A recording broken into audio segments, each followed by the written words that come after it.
Good morning students, myself Nisha. So in this video we have started the unit 6, that is internal trade.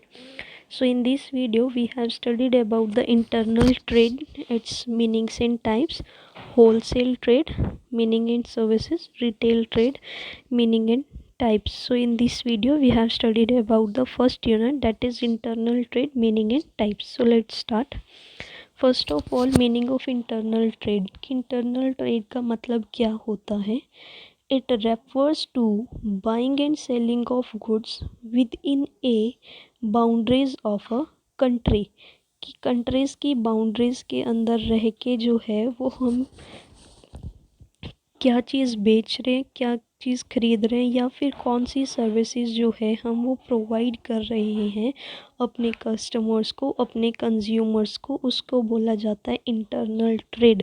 कि अपनी ही country के boundaries में रहकर हम क्या चीज़ बेच रहे हैं, क्या चीज़ खरीद रहे हैं, या फिर कौन सी सर्विसेज जो है हम प्रोवाइड कर रहे हैं पीपल को, उसको बोला जाता है इंटरनल ट्रेड.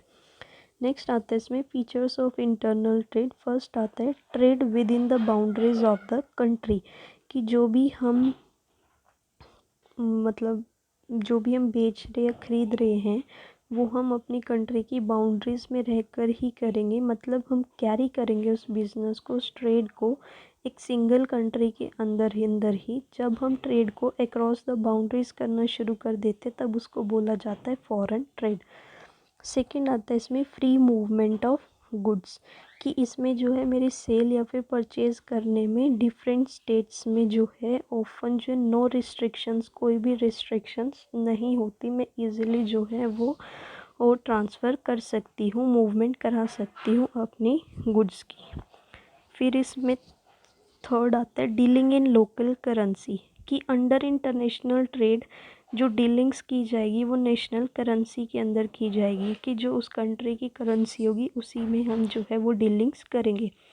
फोर्थ आता है इसमें special act to settle disputes कि जो भी मेरे डिस्प्यूट्स चल रहे हैं इंटरनल ट्रेड के अंदर, जो प्रोविजंस हो रही है मेरी सेल ऑफ गुड्स एक्ट को लेके जो है वो मैं एप्लीकेबल कर दूंगी कि मेरे जितने भी डिस्प्यूट्स चल रहे होंगे मैं उनके लिए जो है एक स्पेशल एक्ट पास करूँगी, जैसे कि सेल ऑफ गुड्स एक्ट जो है वो एप्लीकेबल कर दूँगी, जिससे मेरे जो डिस्प्यूट्स हैं वो जो है कम हो जाएंगे. ये थे फीचर्स ऑफ इंटरनल ट्रेड, 4 ही हैं. फिर नेक्स्ट आता है इसमें टाइप्स के. टाइप्स क्या है मेरे इंटरनल ट्रेड के. फर्स्ट टाइप आता है इसमें on the basis of relationship, दो ट्रेड है इनडायरेक्ट और डायरेक्ट. फिर है on the basis of level, local level trade, state और नेशनल. फिर है on the basis of quantity, wholesale trade and retail trade. So in the next slide we have studied the all three types. So let's start. First आता है इसमें on the basis of relationship. First आता है इसमें direct trade. It has often observed that there are certain mediators in internal trade. For example the producer जो है वो cell करेगा अपने गुड्स जो है वो होलसेलर को. जैसे इसमें ये दिया हुआ है प्रोड्यूसर जो है वो सेल कर रहा है होलसेलर को, होलसेलर आगे दे रहा है रिटेलर को, रिटेलर दे रहा है हमें कंज्यूमर्स को. कंज्यूमर्स यहाँ पर हम हैं ह्यूमन बींग्स. प्रोड्यूस मतलब जिसने प्रोडक्ट को बनाया, फिर उसने प्रोडक्ट बना के जो है एक होलसेलर को बेच दिया. होलसेलर जो है वो आगे रिटेलर्स को दे रहा है, जो शॉप्स खोल के बैठे होते हैं जगह जगह, उनको रिटेलर्स बोला जाता है. फिर वो रिटेलर जो है वो हम कंज्यूमर्स तक उस प्रोडक्ट को पहुंचा रहा है, उसको बोला जाता है डायरेक्ट ट्रेड. ये डायरेक्ट ट्रेड हो गया. फिर यहाँ पर एक देख लेते हैं. देखो, व्हेन द प्रोड्यूसर्स जो है वो सेल करते हैं अपनी गुड्स को डायरेक्टली टू द कंज्यूमर्स, देखते हैं सेल करते हैं अपने गुड्स डायरेक्टली कंज्यूमर्स को, उसमें कोई भी मीडिएटर की ज़रूरत नहीं होती, उसको डायरेक्ट ट्रेड बोला जाता है. जैसे कि इनको हटा के इनकी ज़रूरत नहीं होगी, सीधा प्रोड्यूसर जो है कंज्यूमर को बेच रहा है, उसको बोला जा रहा है इसमें डायरेक्ट ट्रेड. तो आई होप आपको ये समझ आया होगा कि डायरेक्ट ट्रेड क्या होता है कि मीडिएटर्स की ज़रूरत ना करके हम डायरेक्ट जो है अपना प्रोडक्ट जो है प्रोड्यूसर से कंज्यूमर तक पहुंचा रहे हैं, उसको बोल रहे हैं हम डायरेक्ट ट्रेड. सो इसमें नेक्स्ट आता है कि एडवांटेजेस क्या हैं हमारे डायरेक्ट ट्रेड की. फर्स्ट आता है इसमें no artificial clarity of goods कि व्हेन द गुड्स को जब हम बेच देते हैं थ्रू मीडिएटर्स के थ्रू, समटाइम जो हमारा स्टॉक ऑफ गुड्स होता है वो एक आर्टिफिशियल स्कार्सिटी क्रिएट कर देता है। सो इस वे में जो है हमें अनडिज़ायरेबल प्रॉफिट जो है वो अर्न हो जाता है। तो डायरेक्ट ट्रेड में क्या होती है, पॉसिबिलिटी होती है कि हमारा जो आर्टिफिशियल स्कार्सिटी ऑफ गुड्स की जो है वो ऑलमोस्ट जो है वो कम हो जाए, तो इसलिए हम डायरेक्ट ट्रेड करते हैं। सेकंड आता है इसमें receipt of original goods of the consumers, कि जो कंज्यूमर जो है वो रिसीव करेंगे हमसे ओरिजिनल गुड्स प्रोड्यूसर्स से, ये वो डायरेक्ट प्रोड्यूसर्स से परचेज़ कर लेंगे कंज्यूमर्स, तो जो पॉसिबिलिटी होगी बीच में के मेंबर्स की, जो मीडिएटर्स की, वो कम होती चली जाएगी। सेकेंड आता है इसमें डबल प्रॉफिट टू प्रोड्यूसर्स, की अंडर द डायरेक्ट ट्रेड के अंदर जो है प्रोड्यूसर जो है वो प्रॉफिट डायरेक्ट मतलब कि ले सकता है, दो स्टेजेस में ले सकता है, प्रोडक्शन करके या फिर अपने गुड्स को सेल करके, तो डबल प्रॉफिट भी कमा सकते हैं प्रोड्यूसर्स से। फोर्थ एडवांटेज आता है इसमें availability of good at low price of to customers, कि गुड्स को जो है प्रोडक्ट को जो है वो मैं अवेलेबल करा के अपने कंज्यूमर्स को, गुड्स अवेलेबल करा के अपने कंज्यूमर्स को लो प्राइस पर, तो उससे जो है मेरा जो क्वांटिटी होगी वो ज़्यादा हो जाएगी और उसमें जो है मेरा जो प्रॉफिट्स होंगे वो ज़्यादा होते चले जाएंगे, लेकिन जो मैं प्राइस रख रही हूँ वो मैं कम पर दे रही हूँ, ताकि लोग जो है मेरी कंपनी से आएँ और ख़रीदें और मुझे जो है प्रॉफिट्स अर्न हो अपने गुड्स को जो है सेल करके। बट इसके अंदर जो है हमें लेस देन वन एक मीडिएटर तो ऐड करना ही करना पड़ता है। फिर आता है benefit of cash sales to producers, कि डायरेक्ट ट्रेड के अंदर जो सेल्स है वो हमारी कैश में होती है, तो प्रोड्यूसर जो है वो सेव कर लेता है ट्रबल, जो भी ट्रबल आ रही है उसको, जो उसके पैसे को जो है ब्लॉक करके रखती है, तो इसलिए हमें बेनिफिट हो जाता है कैश सेल का प्रोड्यूसर्स के थ्रू। अब नेक्स्ट आता है इसमें इनडायरेक्ट ट्रेड। इनडायरेक्ट ट्रेड क्या होता है कि इसमें दो टाइप्स के आते हैं, थ्रू होलसेलर और थ्रू रिटेलर, के जो अपने प्रोडक्ट को पहुंचाना अपने कंज्यूमर्स तक। तो प्रोड्यूसर जो है वो हमारी हेल्प लेते हैं मेडिटेटर्स की, उनको गुड्स अवेलेबल कराना कंज्यूमर्स को। तो इसमें इसके मेथड्स हैं, 3 मेथड्स हैं। फर्स्ट वाला हम देख लेते हैं। देखो, प्रोड्यूसर्स ने पहले प्रोडक्ट बना, फिर वो होलसेलर के पास गया, होलसेलर से रिटेलर, फिर कंज्यूमर्स, लास्ट में जाके कंज्यूमर्स को वो अवेलेबल हो गया। फिर इसमें सेकंड मेथड आता है थ्रू रिटेलर, कि रिटेलर के थ्रू हम कैसे अपने प्रोडक्ट को पहुंचा सकते हैं। प्रोड्यूसर जो है वो अपना गुड जो है वो डायरेक्ट रिटेलर को दे रहा है, होलसेलर को जो है वो एलिमिनेट कर रहा है, रिटेलर जो है वो डायरेक्ट कंज्यूमर्स को दे रहा है, उसको बोला जाता है हमारा इनडायरेक्ट ट्रेड। फिर इसमें लास्ट आता है थ्रू एजेंट। एजेंट के थ्रू हम कैसे देते हैं, देखो, प्रोड्यूसर ने गुड बनाया, होलसेलर और रिटेलर का काम ख़त्म हो गया, वो प्रोड्यूसर्स के प्रोड्यूसर ने बनाया, प्रोड्यूसर ने डायरेक्ट जो है उसको कंज्यूमर तक पहुंचा दिया, बीच में सिर्फ एक एजेंट लगा, तो उस एजेंट ने उस प्रोडक्ट को कंज्यूमर तक पहुंचाया, उसको बोला जाता है थ्रू एजेंट के थ्रू हम कैसे अपने प्रोडक्ट को पहुंचाते हैं अपने कंज्यूमर्स तक। सो ये थी इनडायरेक्ट सेलिंग। अब आती है हमारी on the basis of level और क्वांटिटी के बेसिस पे। On the basis of level में फर्स्ट आता है हमारा लोकल लेवल ट्रेड। जो लोकल ट्रेड होता है वो रिमेन जो है कन्फाइंड रहते हैं सम विलेजेस में या फिर डिस्ट्रिक्ट्स में। जो ट्रेड है वो यूजुअली जो है डील किया जाता है हमारी primary goods of daily use, जो हम डेली यूज़ कर रहे हैं, या फिर वो गुड्स जो पेरिशिएबल इन नेचर है, जैसे कि फ्रेश फ्रूट्स हो गए, मिल्क, स्वीट्स होगी, या फिर एट्सेट्रा, कि वो डेली बेसिस पर मेरी चल रही है, हमें वो चीज़ डेली ख़रीदनी ही ख़रीदनी है, तो वो हमारी होगी लोकल लेवल पे हम जो ट्रेड करते हैं। सेकंड आता है इसमें स्टेट लेवल ट्रेड। ये वो कैरी करता है जिसमें वेरियस डिस्ट्रिक्ट ऑफ स्टेट्स जो है वो इंक्लूड होती हैं, वो कैरी करती हैं ट्रेड को, उसको बोला जाता है स्टेट लेवल ट्रेड। जैसे कि ग्रेन होगी, पल्सेस, यूटेंसिल्स, ये वाली ये स्टेट लेवल की ट्रेड होगी। फिर है नेशनल लेवल ट्रेड। ये ट्रेड दैट इज़ जिसको कैरी किया जाता है on the various states of a country की काफ़ी सारी स्टेट्स में, उसको बोला जाता है नेशनल लेवल ट्रेड। ये चीफली कौन सी होती है हमारी, शुगर, क्लॉथ और मशीनरीज, ये वाली जो है हमारी नेशनल लेवल ट्रेड होती है on the basis of level पे। अब है on the basis of quantity. Quantity के बेसिस पे दो कर सकते हैं हम, होलसेल और रिटेल।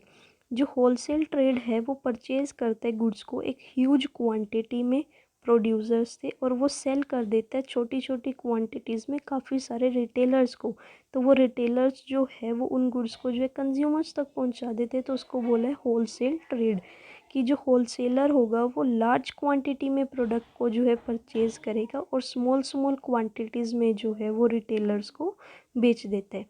फिर इसमें आता है second retail trade. Retail trade क्या होता है, एक रिटेलर जो है परचेज करता है काफ़ी तरह के डिफरेंट टाइप्स ऑफ गुड्स को डिफरेंट होलसेलर्स से, तो वो सेल कर देते हैं उन गुड्स को छोटी छोटी क्वांटिटीज़ में एज़ पर द कंज्यूमर्स की डिमांड के अकॉर्डिंग। जो रिटेलर है वो डील करता है डिफरेंट काइंड्स ऑफ गुड्स से, तो उसको बोला जाता है retail trade.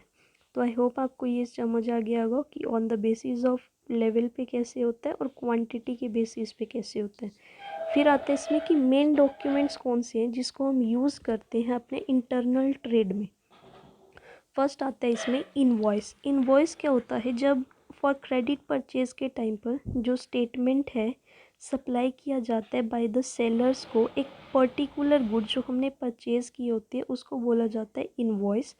For credit purchase, the statement supplied by the seller giving particular of goods purchased is known as invoice। कि सेलर ने मुझसे कौन सी गुड्स जो है वो परचेज़ की है, सप्लाई की है, उसका जो है उसको एक पेज पर इनवॉइस बना के दे देना।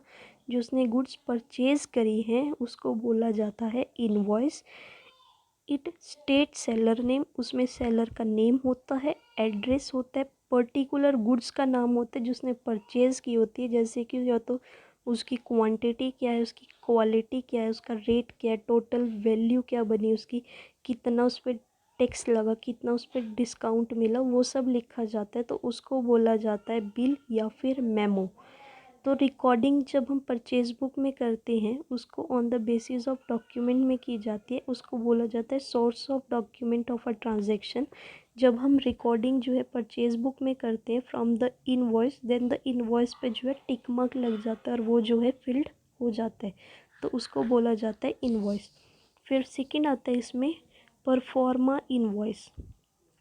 जो स्टेटमेंट होती है जिसको लेटर को हमें आगे जो है फॉरवर्ड करना होता है, उसमें डिटेल्स लिखी होती है जो जो भी हमने गुड्स जो है कंसाइंड की होती है बाय कंसाइनर से, वो कंसाइनी को देते हैं, तो उसको बोला जाता है proforma invoice. It gives particulars regarding, उसके अंदर जो है पर्टिकुलर्स होते हैं क्वांटिटी का, क्वालिटी का और कितना हमने कंसाइन किया है उसका। तो एज़ द कंसाइनमेंट जो है वो सोल्ड नहीं की जाती, जो कंसाइनी होता है वो हमारा बायर नहीं होता, देयरफॉर जो हमारी फॉरवर्डिंग लेटर होती है वो सेंड की जाती है विद इंफॉर्मेशन के साथ, तो उसको बोला जाता है इन टर्म इनवॉइस। तो जो पर्टिकुलर्स कंटेन करते हैं हमारे परफॉर्मा इनवॉइस की, वो लाइबल होते हैं कि वो चेंज कर सकते हैं उसको अपने फाइनल इनवॉइस बनाने के बाद। फिर आता है इसमें थर्ड आता है इसमें डेबिट नोट। अब डेबिट नोट क्या होता है, ये रेफर्स करता है एक लेटर और एक नोट जो सेंट भेजा जाता है बायर्स को टू सेलर्स के पास, स्टेटिंग दैट उसका जो अकाउंट है उसको डेबिट कर दिया गया है बाय द मेंशन्ड अकाउंट में ऑन द, एक मेंशन्ड अकाउंट जो भी अमाउंट दिया होता है उसमें मेंशन कर दिया जाता है on the accounts of good returned here this. कि डेबिट नोट क्या होता है, एक लेटर और या फिर एक नोट होता है जो भेजा जाता है बायर्स को टू सेलर्स के पास, बायर्स भेजते हैं सेलर्स के पास, कि उसमें क्या लिखा होता है कि अकाउंट हैज़ बीन डेबिटेड, कि आपका अकाउंट जो है वो डेबिट किया जा रहा है बाय द मेंशन्ड अमाउंट से, इस वाले अमाउंट से, ऑन कहाँ पर, ऑन अकाउंट्स ऑफ गुड्स में रिटर्न करी है जो हमने हेयरिंग। उसमें क्या क्या उसमें क्या क्या लिखा होता है, हमारी क्वांटिटी, रेट क्या है, वैल्यू क्या है और रीज़न क्या है उन गुड्स को रिटर्न करने का उस लेटर और उस नोट के अंदर। तो 2 कॉपीज़ डेबिट नोट की जो है वो प्रिपेयर्ड की जाती है, आउट ऑफ विच वन जो है वो भेजी जाती है सेलर के पास with the information of his account, जो उसने डेबिट किया है उसको कहा जाता है सैड अमाउंट, और जो सेकंड कॉपी होती है वो ऑफिस में रखी जाती है फॉर फ्यूचर रेफरेंस के लिए, तो इसको बोला जाता है हमारा डेबिट नोट। थर्ड आता है इसमें क्रेडिट नोट। क्रेडिट नोट भी जो है एक लेटर या फिर एक नोट होता है जो सेलर भेजता है बायर के पास, जो डेबिट नोट था वो बायर भेजता है सेलर के पास, जो क्रेडिट नोट है वो सेलर भेजता है बायर के पास। टू इसकी अकाउंट की इंफॉर्मेशन को जो है उसने क्रेडिट कर दिया एक मेंशन्ड अमाउंट से on the account of acceptance of his claim about the goods return by him. जो उसने गुड्स रिटर्न करी थी उसको वो एक्सेप्ट कर लेता है विद द क्लेम के साथ और उस अमाउंट से करता है, तो उसको जो है क्या बोला जाता है, क्रेडिट नोट। जो क्रेडिट नोट है वो प्रिपेयर्ड की जाता है इन डुप्लीकेट में। तो जो वन कॉपी होती है वो सेंड कर दी जाती है बायर के पास और दूसरी जो है वो ऑफिस में रखी जाती है। फिर फिफ्थ आता है इसमें लॉरी रेसिप्ट, शॉर्ट फॉर्म में इसको LR भी बोलते हैं। ये वो रेसिप्ट होती है जिसको इशू किया जाता है by the transport company of goods के, जो एक्सेप्ट करती है by its sending from one place to another. कि ट्रांसपोर्ट कंपनी को ये इशू किया जाता है, इशू की जाती है रेसिप्ट उनके गुड्स के लिए कि उनको इतने गुड्स है वो एक्सेप्ट कर रही है और वो उसको भेज रही है एक प्लेस से अनदर प्लेस पर, तो उसको बोला जाता है ट्रांसपोर्ट रेसिप्ट। और बिल्टी भी बोला जाता है इसको, जो बोला जाता है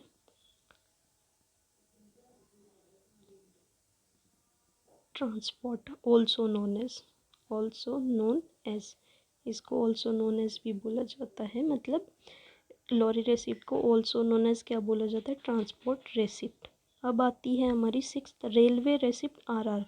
ये वो रेसिप्ट होती है जिसको इशू किया जाता है बाय द रेलवे के लिए फॉर गुड्स एक्सेप्ट कर लिए है उन्होंने सेंड करने के लिए फ्रॉम वन स्टेशन से अनदर स्टेशन पर। रेलवेज के थ्रू भी जो है काफ़ी सारी गुड्स को जो है वो ट्रेड किया जाता है। जैसे कोयला होता है ना, वो ट्रेन्स के थ्रू ही ट्रांसपोर्ट किया जाता है। वो एक जगह से दूसरी जगह पर जब ट्रांसपोर्ट करते हैं तो एक रिसिप्ट जो है रेलवे वालों को दी जाती है, रेलवे रिसिप्ट बोला जाता है उसको, कि हमने आपकी गुड्स को एक्सेप्ट कर लिया और अब हम आपकी गुड्स को वन प्लेस से अनदर प्लेस पर भेज रहे हैं, उसको बोला जाता है रेलवे रिसिप्ट। सो ये इसके 6 फंक्शंस थे मेन डॉक्यूमेंट से जो इशू करती है हमारी इंटरनल गवर्नमेंट। अब आता है इसमें terms of trade. Terms of trade में फर्स्ट आता है कैश ऑन डिलीवरी। ये रेफर्स करती है वो टाइप ऑफ ट्रांजेक्शन्स इन विच जिसमें पेमेंट ऑफ गुड्स और सर्विसेज जो है वो लिखी जाती है at the time of delivery के टाइम। आपने देखा होगा जब हम ऑनलाइन कुछ परचेज़ करें हम वहाँ पर COD कर देते कैश ऑन डिलीवरी, तो हमारे बिल के ऊपर जो है वो अमाउंट लिखा आता है कि हमें इतना अमाउंट जो है एट प्रोडक्ट रिसीव करने के टाइम पर वो अमाउंट जो है वो पे करना होता है, तो उसको बोलते हैं हम cash on delivery. If the buyer जो है वो अनेबल हो जाता है उस पेमेंट को देने के लिए, तो जो गुड्स और सर्विसेज हैं जो वो डिलीवर कर दी जाती हैं, लेकिन अगर वो अनेबल है, वो नहीं कर सकता पेमेंट को, तो सेलर जो है उसको वापस ले जाता है रिटर्न। तो जो पेमेंट है वो कैश में मिलती है, डिमांड ड्राफ्ट, मनी ऑर्डर या फिर एटसेट्रा, ठीक है। सेकेंड आता है इसमें फ्री ऑन बोर्ड और फ्री ऑन रेल। ये एक कॉन्ट्रैक्ट होता है बिटवीन सेलर और बायर के बीच में, जिसमें सारी की सारी एक्सपेंसेस जो हैं वो point of delivery to the carrier के लिखी होती है। कैरियर मतलब इट में भी शिप के थ्रू हम पहुंचा रहे हैं उस प्रोडक्ट को, या रेल के या लॉरी के थ्रू, कैसे जो है हम लिख रहे हैं उसकी सारी एक्सपेंसेस लिखी जाती हैं। और वो कौन बॉन्ड करता है, बाय द सेलर, सेलर के थ्रू वो बॉन्ड की जाती है। जो ओनरशिप होगी गुड की वो पास हो जाती है सेलर से बायर के पास जब वो डिलीवरी जो है उसके पास पहुंच जाती है बाय कैरियर्स के थ्रू। कैरियर अभी मैंने बताया शिप के थ्रू, रेल के थ्रू या फिर लॉरी के थ्रू। सो देन द कैरियर जो है वो हमारा एक्ट करता है as a agent of buyer के थ्रू। तो नेक्स्ट आता है इसमें CIF, कॉस्ट इंश्योरेंस और फ्राइट। ये रेफर्स करता है वो टर्म जिसको यूज किया जाता है ट्रेड ट्रांजेक्शन्स के लिए इन विच जिसके अंदर जो है प्राइस ऑफ गुड्स जो है वो इंक्लूड होती है, not only the cost of goods but also the insurance and freight charges payable on the goods. For example जब हम ऑनलाइन प्रोडक्ट को ऑर्डर करते हैं, जब हम उसमें सारा हमारा जो बिल आता है उसमें लिखा होता है कॉस्ट क्या है, उसका हमने इंश्योरेंस क्या कराई, जो हमारे फ्राइट के चार्जेस जो हमें पे करने हैं उस गुड्स को लेके, वो सारा कुछ उसमें इंक्लूड होता है, तो उसको बोल देते हैं cost insurance and freight. Last आता है इसमें E&OE, that is error and omission expected. ये वो टर्म होती है जिसको यूज़ किया जाता है इन ट्रेड डॉक्यूमेंट्स के ये कहने के लिए कि दैट द मिस्टेक और जो थिंग्स हैं वो हैव बीन फॉरगॉटन गलती से हमने लिख दिया and should be taken into account, और वो हम अकाउंट से ले रहे हैं। जो टर्म को हम यूज़ करते हैं इन एन अटेम्प्ट, हम रिड्यूस कर देते हैं हमारी लीगल लाइबिलिटीज़ को फॉर इनकरेक्ट या फिर इनकम्प्लीट इन्फॉर्मेशन सप्लाई कर दी हमने डॉक्यूमेंट में, जैसे कि प्राइस लिस्ट गलत भेज दी, इनवॉइस या फिर कैश मेमो या फिर कोटेशन जो है वो हमसे गलत हो जाती है, तो हम उसको एक्सेप्ट कर लेते हैं कि वो टर्म जो यूज़ की जाती है एज अ ट्रेड डॉक्यूमेंट में, उसको बोला जाता है इसमें एरर एंड ओमिशन एक्सपेक्टेड। तो ये थी इसकी टर्म्स ऑफ ट्रेड, कि ट्रेड के टाइम पर कौन सी टर्म्स जो है वो यूज़ की जाती हैं। 4 टाइप्स की हैं: cash on delivery, free on board, free on rail, CIF, cost insurance freight, फिर error and omission expected. So I hope आपको ये समझ आ गया होगा। एक बार हम ओवरव्यू कर लेते हैं। इंटरनल ट्रेड हमने पढ़ा कि हम बेचते हैं या फिर ख़रीदते हैं अपनी गुड्स को या फिर सर्विसेज को कंट्री के बाउंड्रीज़ के अंदर ही रह के, उसको बोला जाता है इंटरनल ट्रेड। ये उसके फीचर्स थे 4। फिर types: on the basis of relationship, on the basis of level, on the basis of quantity. In the next slide we have studied about these 3 types of internal trade on the basis of direct trade और indirect trade हो गया। Level और quantity के base में local level, state level और national level. On the basis of quantity sale trade और retail trade. फिर ये इसके मेन डॉक्यूमेंट्स जो लगते हैं हमारे इंटरनल ट्रेड का टाइम पर वो थे। ये इसकी टर्म्स हमने क्या क्या यूज़ करी वो थी। सो आई होप आपको ये समझ आ गया होगा। अगर आपको ये समझ आया तो thank you so much. If you like it then please subscribe my channel, like, comment and share. Thank you.